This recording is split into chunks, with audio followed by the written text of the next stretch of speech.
네, 다음 질문입니다. NY대디님께서 남겨주신 내용이고요. 좀 길게 남겨주셨는데, 내용을 좀 요약해보면, 아이가 시도 때도 없이 웁니다.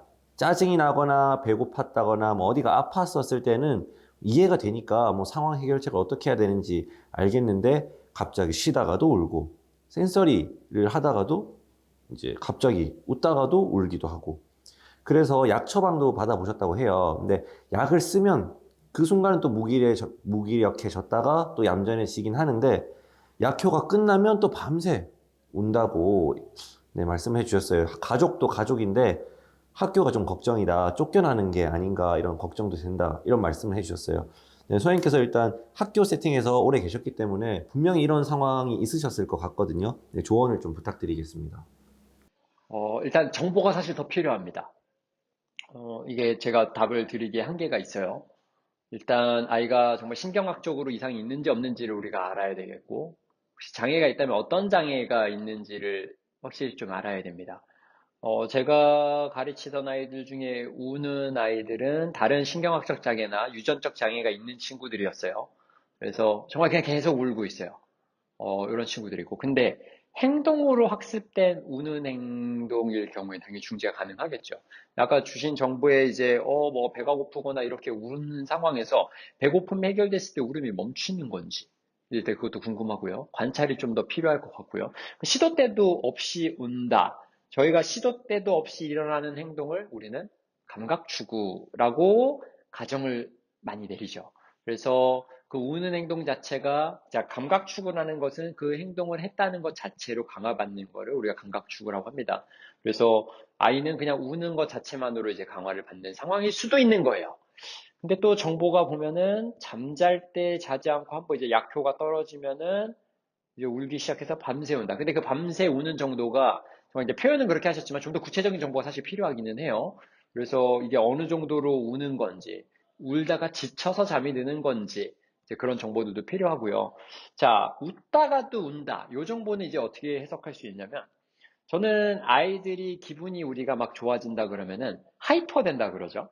그러니까 하이퍼 된다라고 하는 게 우리나라 말로 하면은 이게 제가 명칭을 까먹었어요. 어찌됐든 이제 하이퍼가 된다. 각성, 그쵸? 이제 각성 상태가 된다 그래요. 하이퍼가 된다.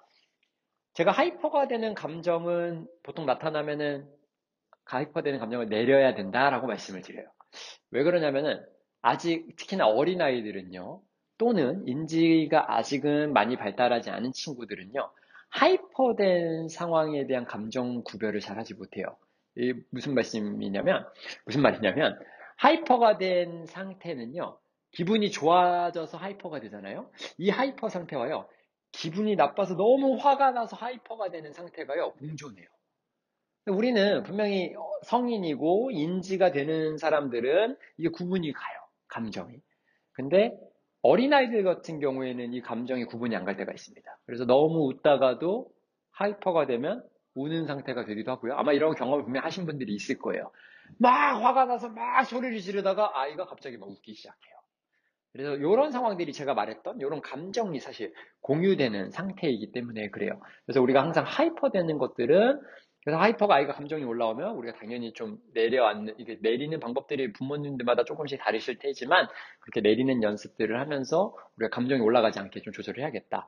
근데 정보가 확실히 좀 더 필요합니다. 그냥 마냥 울지는 않을 것 같아요. 분명히 그런 행동이 학습된 행동일 가능성이 높다는 생각이 드는데, 만약에 이런 유전적 장애나 다른 장애가 없다, 신경학적 장애가 없다 그러면 행동이 학습된 것이고, 행동이 학습돼서 고착화돼서 지금 감각축으로 나타난 것일 수도 있는 거예요. 그래서 이거는 조금 더 정보가 필요하고, 이런 기능과 상관없이 만약에 할 수 있는 방법들은 DRO입니다. 우리가 항상 자주 사용하는 문제 행동이 일어나지 않을 때 그 행동을 강화시킨다는 거예요. 실제로 저희가 이번에 특수학교 동해에 갔을 때도 사실 그 친구가 그랬어요. 이 친구가 선생님을 시도 때도 없이 때린다 그랬는데 그 전주 행동이 항상 아이가 눈물을 흘리는 과정이었어요. 선생님들도 몰랐던 거예요. 근데 제가 보니까 눈물을 흘리고 눈물이 흐르면 소리를 지르면서 담임 선생님을 공격하는 행동이었었는데, 그래서 바로 실시했던 게 뭐였냐면 그냥 토큰보드로 눈물을 흘리지 않을 때 눈물 흘리지 않음을 강화시켜줬어요. 눈물 정말 잘 참고 있는데 토큰 받으세요. 이런 식으로 사실 강화를 했어요. 실질적으로 효과가 있었고 아이가 눈물을 참는 그런 것들을 보였죠. 사실 이거는 좀 기능하고 상관없이 그냥 문제 행동이 일어나지 않음을 강화해 주는 거라 기능하고 상관없습니다. 그래서 이런 방법들은 좀 써볼 법한 방법이어서 뭐 공유를 해봤습니다. 네. 아버님께서 이제 10살 자폐 아동이다 이 정도만 사실 정보를 남겨주셔서 세부적인 뭐 신경학적인 뭐 어려움이 있는지에 대해서는 알 수 없어서 조금 제한적인 답변이 되긴 했지만은 그래도 말씀하셨던 이제 DRO와 같은 기능과 관계없이 사용할 수 있는 방법만 좀 적용을 해주셔도 지금보다는 훨씬 더 이제 나은 중재를 하실 수 있지 않을까라는 생각이 드네요.